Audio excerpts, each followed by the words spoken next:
दिल्ली ते कश्मीरी डेट पे एक 16 साल से नाबालिग लड़की अपना बैग लिए बस का इंतजार कर रही होती है पंजाब जाने के लिए। और तभी वो बस में इधर जो बस स्टॉप होता है कश्मीरी डेट का उस पर घूमती है, इधर उधर देखती है।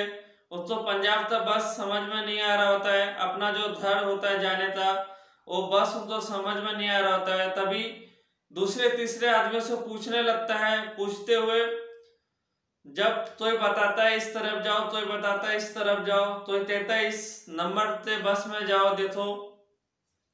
तभी उस बच्ची तो वो दरअसल पहली बार वो पंजाब से अकेली आई थी दिल्ली, क्योंकि पंजाब में उसके परिवार वाले बैठा दिए थे इसलिए दिल्ली पहुंच गई थी। और अब दिल्ली से भी उनके परिवार वाले सोचते थे कि वो सेफली पंजाब पहुंच जाएगा, तो इसलिए तो पंजाब बस स्टैंड वाले ऑटो में बैठा देते हैं घर वाले और वो कश्मीरी डेट बस स्टॉप पहुंच जाता है। लेकिन उनको वहां पे तो बस नहीं मिल रहा होता है और इस वजह से लड़के परेशान होते हैं, इधर उधर सबसे पूछने लगती है। तभी वो बस वाले से पूछता है, दरअसल वो बस उत्तराखंड का सरकारी बस होता है, उत्तराखंड परिवहन निगम का बस होता है, सरकारी बस होता है। तो उसी में एक कंडक्टर जो होता है उनसे पूछता है, जिनका नाम देवेंद्र होता है। लड़की उसके पास पहुंचता है और पूछता है कि मुझे पंजाब जाना है, पंजाब का अपना शहर का नाम बताता है, तो मुझे इस शहर में जाना है। तो जो देहरादून जाने वाला बस होता है वो कहता है कि तुम इसमें बैठ जाओ, हम तुमको तुम्हारा घर पंजाब में छोड़ देंगे। तो लड़की को मालूम नहीं होता रोड के बारे में कि दरअसल पंजाब जाने वाली बस दूसरा बस होता है और देहरादून जाने के लिए दूसरा बस है। ये उत्तराखंड का बस ये दूसरा बस है, वो तो समझ में नहीं आता है। और उत्तराखंड के बस तो देखते हुए वो तो लगता है कि पंजाब जाने वाला है, क्योंकि कंडक्टर भैया ऐसा बोले हैं। तो इस बात को मानते हुए वो बस में बैठ जाती है और बैठने के बाद फिर एक थौपनाक उस लड़के के साथ में हादसा होता है। थौपनाक जो उनको बहला फुसला के ले जाता है अपने साथ में, वो उनके साथ में दरिंदगी करता है। और भी साथ में मिलते 5 लोगों ने उस नाबालिग 16 साल की बच्ची साथ में दरिंदगी करता है और उनका गैंग रेप करता है। आप इस घटना के बारे में जानेंगे तो आप भी हैरान और परेशान हो जाएंगे। इस वीडियो के अंत तक बने रहिएगा ताकि आपको ये चीज बहुत ही डिटेल्स में बता सके। नमस्कार, जय हिंद। आप देख रहे हैं एक सच्ची घटना जो देहरादून और कश्मीरी डेट के बीच में बस चलता था, ये उसका सच्ची घटना है। यही अभी कोलकाता रेप केस से अभी देश उभरा भी नहीं है, वहीं दूसरी तरफ ये एक उत्तराखंड में बस में एक नाबालिग बच्चे साथ में इतना बड़ा हैवानियत हो जाता है। और आप इस मामले के अंत तक जरूर से जरूर बने रहिएगा। दरअसल ये घटना पंजाब में एक रहने वाली लड़की का है, जो पंजाब से जो उनको और भी उनसे आधे फैमिली होता है वो दिल्ली में रहता है, कश्मीरी डेट के आसपास वहीं पे आती है अपने रिश्तेदारों से मिलने। दरअसल उनको पंजाब से उनको बस में बैठा देता है, वो कश्मीरी डेट पे आ जाता है और कश्मीरी डेट पे उनको जो उनके पास से जो रिश्तेदार होता है उससे फोन के जरिए उनको रिसीव कर लेता है। और रिसीव करने के बाद वहीं पे तकरीबन 13 से 14 दिन अपने जो उनके रिश्तेदार होते हैं उनके साथ में रहता है, घूमता फिरता है, साथ में दिल्ली देखता है। और दिल्ली देखने के बाद वहाँ से लोगों से मिलता है, वहाँ से लोगों से बात करता है, कहता है दिल्ली के लोग बहुत अच्छे हैं, ऐसा है वैसा है। दिल्ली गेट घूमता है, लाल किला घूमता है और इंडिया गेट घूमता है। ऐसे और भी तमाम जगह जो दिल्ली में खूबसूरत और अच्छे जगह घूमने थे वो सारे जगह तो देखता है, सारे जगह में पहुंचता है। देखने के बाद जब उनका जाने का समय होता है वापस से पंजाब, तो उनके जो रिश्तेदार होते हैं वो अपने व्यस्तता के कारण उस लड़की को जो कश्मीरी डेट के जो पास में जो रहता था तो वहां से एक ऑटो में बैठाता है और ऑटो वाला कहता है तुम्हें तो सिर्फ बस स्टॉप छोड़ देना, ये लड़की अकेली आई थी, ये समझते लड़की अकेली आई थी अब अकेले चली भी जाएगी। तो उस लड़की को बस में बैठा देता है और बस में बैठाने के बाद दरअसल तो ऑटो में बैठाते बस स्टैंड के लिए भेज देता है, और बस स्टैंड में जब पहुंचता है तो कुछ भी समझ में नहीं आता है कि बस आखिर पंजाब जाने वाला कौन सा है और दूसरे अन्य जगह जाने वाला बस कौन सा है, क्योंकि वो पहली बार अकेली उधर से आई तो थी, लेकिन इधर से जाना उनको काफी डिफिकल्ट लग रहा था क्योंकि उनको बस समझ में नहीं आ रहा था। तो इधर उधर सबसे बस के बारे में पूछने लगता है। बस में और भी जो बस स्टॉप पे जो आदमी होता है उन लोगों से पूछने लगता है कि भैया मुझे पंजाब जाना है, पंजाब जाने का बस बताओ। तो ही एक तरफ भेजता है तो दूसरी तरफ भेजता है, क्योंकि प्रॉपर जानकारी और प्रॉपर टाइम पे बस ना होने के कारण उस लड़की को समझ में नहीं आता है और बस स्टॉप पे खड़े लोगों को भी समझ में नहीं आता है। तभी एक लड़की तो अकेले लड़की तो देखते परेशान, तो एक बस कंडक्टर उसके पास पहुंचता है और पूछता है कि तुमको कहाँ जाना है। तो कहता है मुझे पंजाब, अपना शहर का नाम बताता है और कहता है कि मुझे उसी शहर में जाना है। जब ये चीज जब सुनता है तो बस का जो कंडक्टर होता है वो पूरी तरह से समझ जाता है कि इस लड़की को कुछ भी मालूम नहीं है। तो बस कंडक्टर उससे पूछता है क्या तुम पहली बार जा रही हो? तो वो लड़की कह देती है हाँ भैया हम पहली बार ही जा रहे हैं। जब इतना बात सुनना था और उस लड़के को कहता है आओ चलो जल्दी मेरे बस में बैठ जाओ, उनको अपने बस में बैठा लेता है। और बस में बैठाने के बाद दरअसल वो उत्तराखंड का परिवहन निगम बस होता है, जो उत्तराखंड का सरकारी बस होता है, वो बस दरअसल देहरादून का बस होता है, पंजाब का ना होते देहरादून का बस होता है। तो उस देहरादून के बस में बैठा लेता है कंडक्टर, और बैठाने के बाद तो एक सीट दे देता है और सीट पे बैठाते कहता है तुम जब पहुंच जाना तो हम तुमसे किराया ले लेंगे, तुमसे तब पैसा ले लेंगे। उससे तो टिकट भी नहीं लेता है, उनको बैठाते रहता है। और लड़की कुछ भी समझ नहीं पाती है, इन हैवानों का चाल समझ नहीं पाता है और उस बस में बैठे रहती है। एक के बाद एक लोग उतरते रहते हैं, बस उतना पंजाब पहुंचता नहीं है। दरअसल पंजाब और दिल्ली तकरीबन 5-6 घंटे का रास्ता है, 4-5 घंटे अगर सही से चले तो, जाम में ना फंसे तो। और वो जो लड़की है तकरीबन 8 से 9 घंटे हो गए थे उसी बस में उनको, लेकिन तब भी वो बस चले जा रहा था और बस चलते जा रहा था। जब तकरीबन 9 घंटे से जब ऊपर हुआ तो बस में जब पूछता है कंडक्टर से कि भैया और कितना देर है, तो कहता है बस अब थोड़ा ही देर है, तुम बहुत जल्द अपने घर पहुंचने वाली हो, तुम जो जगह बताई हो शहर तुम बहुत जल्दी पहुंचने वाली हो। तो इस बात को मानते हुए लड़की भी चुपचाप बैठे रहती है, बिल्कुल भी हताश और परेशान नहीं होती है।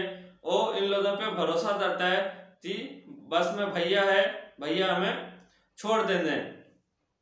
इस बात को देखते हुए जो लड़की होती है वो अपने बाकी परिजनों तो पहले ही मैसेज कर चुकी होती है कि हम पंजाब के बस में बैठे हुए हैं और पंजाब बहुत जल्द पहुंचने वाले हैं, बस अब 1 घंटा भर बाकी है, 40 मिनट बाकी है, 10 मिनट बाकी है। ऐसे करते अपने परिवार वालों तो मैसेज करते रहता है, उनसे टच में रहता है। वहीं दूसरी तरफ जब ये बस रात के 12-12:30 बजे जब कश्मीरी गेट से, दिल्ली के कश्मीरी गेट से जब ये उत्तराखंड पहुंच जाता है, उत्तराखंड में देहरादून जब पहुंचता है ये बस, उत्तराखंड का राजधानी देहरादून में, तो एक बस स्टॉप आता है ISBT बस स्टॉप, सरकारी बस स्टॉप पे रुकता है बस। और रुकने के बाद उस बस स्टॉप पे, पूरे बस स्टॉप में लाइट नहीं होता है, कुछ जगह अंधेरा भी होता है।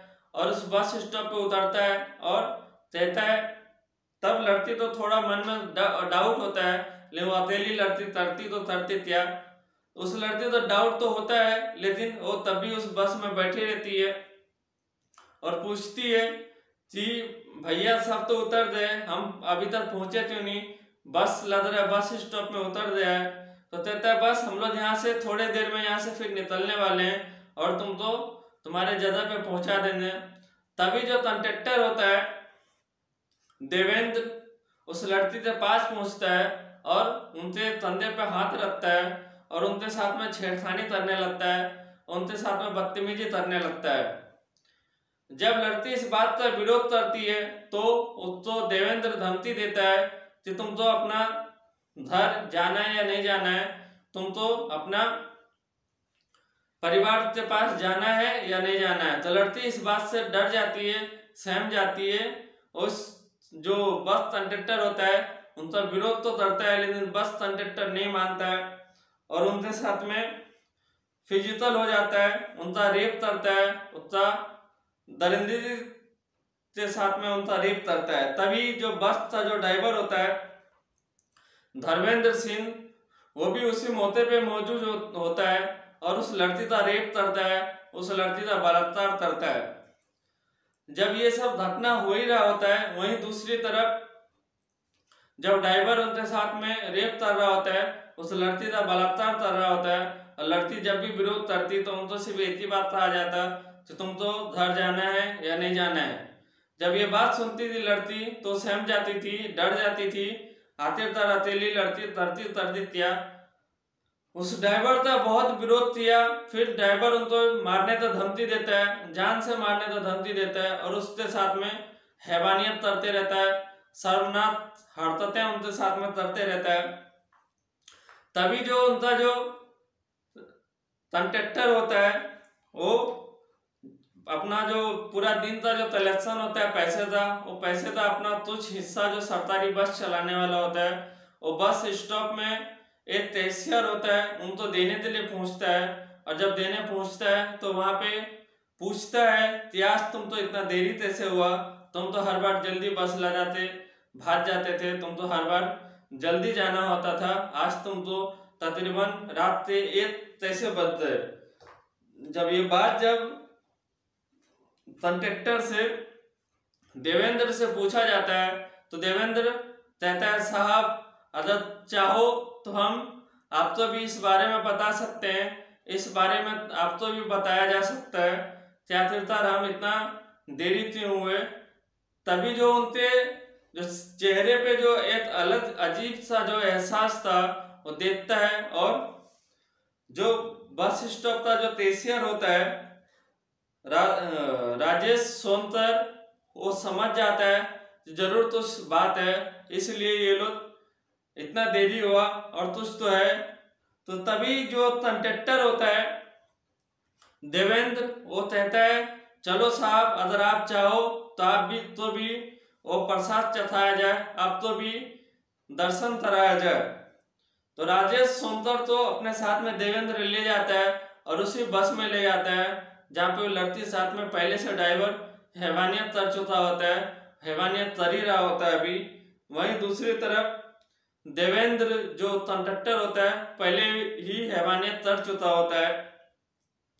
तो राजेश सोनकर तो देखता है ड्राइवर धर्मेंद्र सिंह, कहता है कंडक्टर भी कहता है पहले साहब तो दो, पहले साहब का इच्छा पूरा होने दो, पहले साहब तो उनके साथ में जो करना चाहे करने दो। जब लड़की और भी आदमियों को देखता है तो और भी डर जाता है कि आखिर आज वो उतना जान बचेगा कि नहीं, वो परेशान इस बात से, और इस चीज का और भी विरोध करता है, उनके सामने हाथ पैर जोड़ता है।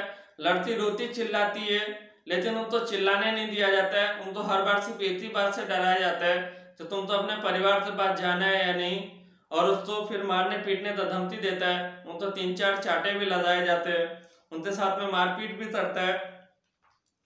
राजेश सोनकर उनके साथ में फिर रेप करता है, उनको नोचा घसीटा जाता है और उनके साथ में बहुत ही दरिंदगी से पेश आता है। जब ये सब बातें हो ही रहा होता है तो पास में एक और बस खड़ा होता है और वो उसका जो ड्राइवर और कंडक्टर होता है वो पहुंच जाता है। राजपाल राणा और उनका जो साथी होता है कंडक्टर रवि, वो दोनों पहुंच जाता है और पहुंचने के बाद कहता है ये बस में क्या चल रहा है।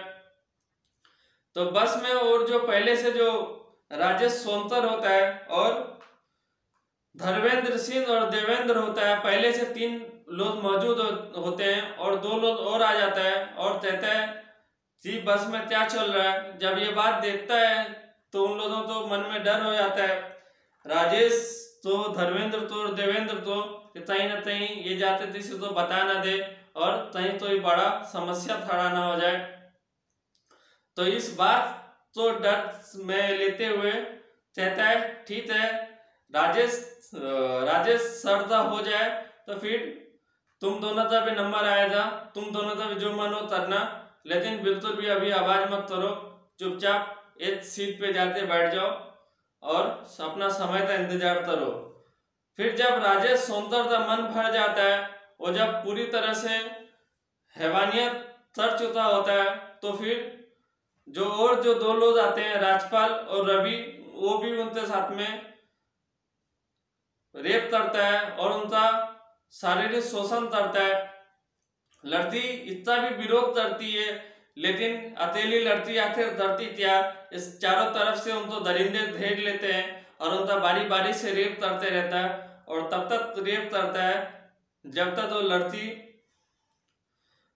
वो लड़की पूरी तरह से परेशान हो चुकी होती है। वहीं दूसरी तरफ लोगों का जब तक अपना मन नहीं भर जाता है तब तक कोई भी उनको छोड़ता नहीं है, उनके साथ में रेप करते रहता है, उनके साथ में दरिंदगी करते रहता है। तकरीबन इस चीज तो 3-3.5 घंटे बीत जाते हैं और उनके साथ में 3 घंटे तक कंटिन्यू रेप होता है। और फिर जब बस कंडक्टर सब अपने इधर उधर जाने लगते हैं, सबका मन भर जाने के बाद सब तो उस बस को छोड़ते इधर उधर जाने लगता है, तो लड़की तो उसी बस में अंधेरे में छोड़ते सब फरार हो जाता है और लड़की तो फिर छोड़ देता है। लड़की जैसे तैसे अपना कपड़ा पहनती है, अपने चलने की हालत में नहीं होती है, तभी जैसे तैसे खून से लथपथ लड़की पूरी तरह से उनके कपड़े में ब्लड लगा हुआ होता है। लड़की रोड के तरफ निकलती है, वहीं जो सिपाही खड़ा होता है उस लड़की के ऊपर नजर पड़ता है और काफी संदिग्ध हालत में देखता है। रात के तकरीबन 2:30 से 3 बजे, इस 3 से ऊपर हो चुका था समय, आखिरकार एक लड़की 2:30-3 बजे रात में आती अकेले और इतनी खून से लथपथ हालत में आखिरकार यहाँ पे क्यों है, तो बस स्टॉप पे जो कर्मचारी होता है, एक सिपाही होता है, वहीं पे वॉचमैन होता है, वो देखते इन चीजों से परेशान हो जाता है और मामले तो समझ जाता है। अपने नजर में रखते हुए चाइल्ड वेलफेयर को फोन करता है और वो अपने फोन से एक नंबर डायल करता है 1098, जो चाइल्ड वेलफेयर का होता है, बच्चों को रेस्क्यू करने के लिए ये उत्तराखंड का हेल्पलाइन नंबर होता है। इस पे फोन करता है और फोन करने के बाद फिर कहता है कि मुझे ऐसी लड़की दिखी है जिसके शरीर पे काफी ब्लीडिंग है, ठीक से चला नहीं जा रहा उससे, और काफी परेशान और रोती हुई दिख रही है, वो हमको ऐसा लगता है कि बहुत दर्द में है। तो चाइल्ड वेलफेयर के भी जो लोग होते हैं और महिला टीम के साथ में वो मोहताई वारदात पे पहुंचता है और मोहताई वारदात पे पहुंचने के बाद देखता है और लड़की का रेस्क्यू करते जो महिलाएं होती है वो उनको बहुत प्यार से समझा बुझाते उसको अपने साथ ले जाता है। ले जाने के बाद उसको हॉस्पिटल में एडमिट कराया जाता है। हॉस्पिटल पहुंचते ही लड़की बेहोश हो जाती है। तकरीबन उसको होश आने में 2 दिन से ज़्यादा समय लगता है। लड़की तो उसमें बताने की हालत में नहीं होती है। 2 दिन के बाद अगले दिन सुबह उसको होश आता है, लेकिन डॉक्टर साफ मना करता है कि इस लड़की से साथ में अभी कुछ भी पूछना सही नहीं होगा, खतरे तो खाली नहीं होगा। तो उस लड़की से चाइल्ड वेलफेयर वाला कुछ भी नहीं पूछता है और उसको आराम करने देता है। तभी उसके अगले दिन एक महिला जो चाइल्ड वेलफेयर कमेटी का ही जो अध्यक्ष होता है वो खुद पहुंचता है और उस लड़की का गंभीरता को लेते हुए, उस लड़की का हालत नाजुक हालत को देखते हुए खुद उनके पास पहुंचता है और उनसे पूछताछ करता है। बहुत प्यार से पूछता है, बहुत से समझा बुझा से पूछता है उससे, आखिरकार तुम्हारे साथ में हुआ क्या था। तो फिर पूरा बातिया बताता है कि कैसे वो कश्मीरी डेट से सीधा यहाँ देहरादून पहुंच गया और फिर उनके साथ में बस में एक के बाद एक 5 अलग अलग लोगों ने उनके साथ में सामूहिक बलात्कार किया, उसका दैन रेप किया। जब ये बात सुनता है चाइल्ड वेलफेयर का जो सचिव होता है, जो अध्यक्ष होता है, वो जब सुनता है तो उनका पूरी तरह से थूम छोल जाता है। आखिरकार 16 साल की मासूम नाबालिग बच्चे साथ में इतना भी तो ही बर्बरता कैसे कर सकता है, इतना भी हैवानियत तो कैसे कर सकता है। तो फिर वो जो वहाँ पे जो एसएसपी होता है उनको डायरेक्ट फिर फोन लगाता है और फिर उनके द्वारा एक महिला टीम बनाया जाता है। और महिला टीम बनाते फिर उन सारे जो सीसी उस दरअसल जो IOBC जो बस स्टॉप है देहरादून का, वहां पे 32 CCTV कैमरा लगा हुआ है और 6 सिपाही गार्ड वहां पे हमेशा खड़ा तैनात रहता है। लेकिन तब भी ये घटना, इस सब चीजों से बचाते हुए छुपाते हुए ये घटना को अंजाम दिया जाता है। लड़की खुद बताती है कि उनके साथ में 5 अलग अलग लोगों ने रेप किया, हमने कितना भी मना किया फिर भी किसी ने हमारा तो कुछ भी नहीं सुना और मेरे साथ में दरिंदगी करते रहे, मेरे साथ में हैवानियत करते रहे। और ये सब सुनते जो चाइल्ड वेलफेयर का जो सचिव होता है पूरी तरह से हताश और परेशान होते। और वो सत्य लेजे में जो महिला टीम जो पुलिस से बनाई होती है और खुद भी जो उनके जो टीम होता है उनको सत्य निर्देश दिया जाता है। तो मुझे जल्द से जल्द इन सभी लोगों को चाहिए और जल्द से जल्द मुझे सभी लोगों को पकड़ते मुझे एक जगह में जमा करते लाओ जल्द से जल्द।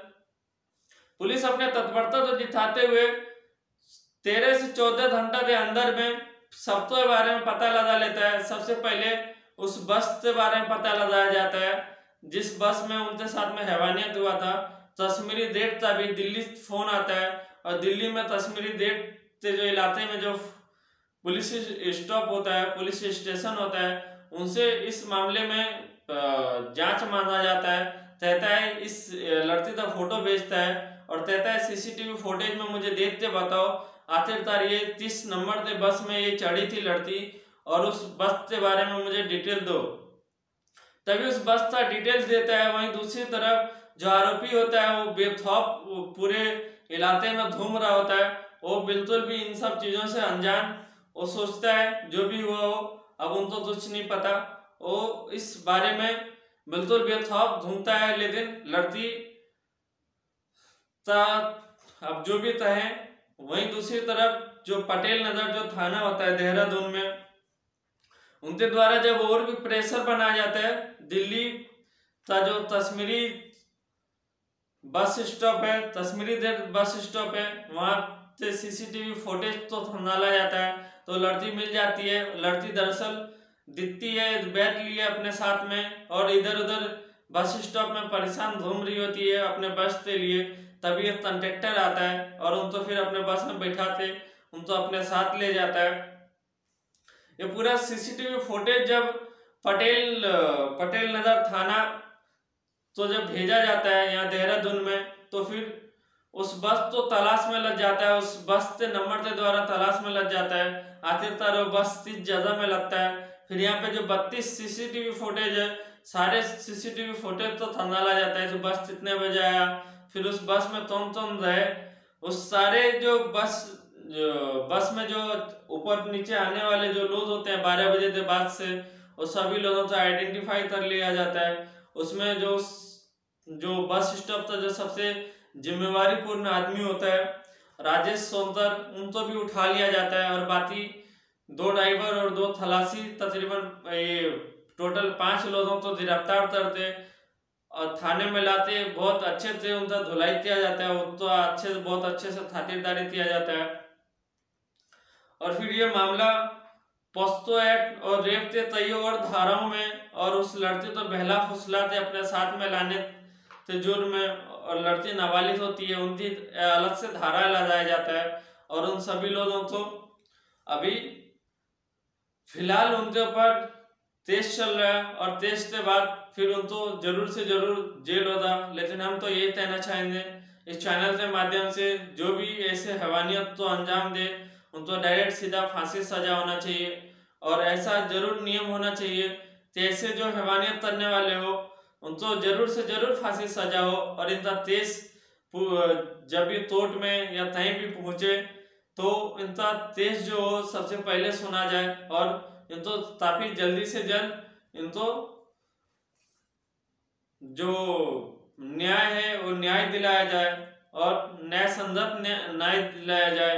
ताकि तो ऐसा भी ना हो कि कोई बिना अपराध था इसमें उनको फांसी मिल जाए और जो अपराधी हो घूमे इधर उधर, ऐसा भी ना हो। लेकिन ऐसे जो मामले होते हैं उनके बारे में अगर पता चल जाए तो यही व्यक्ति है जिन्होंने ऐसा किसी साथ में किया है, तो उनको सीधा सीधा उनको फांसी सजा होना चाहिए। और आप इस मामले में क्या सोचते हैं कमेंट बॉक्स में अपना राय जरूर दें। आप सरकारी बसों के बारे में क्या सोचते हैं, और क्या आप अपने आसपास में हो रहे अपराध के बारे में कभी आपने कुछ आवाज उठाया है, तो इस बारे में भी जरूर कमेंट बॉक्स में अपना राय दें। हम ऐसे कमेंट तो खुद पढ़ते हैं, खुद देखते हैं, और कमेंट के नीचे हम उसका रिप्लाई भी जरूर देते हैं।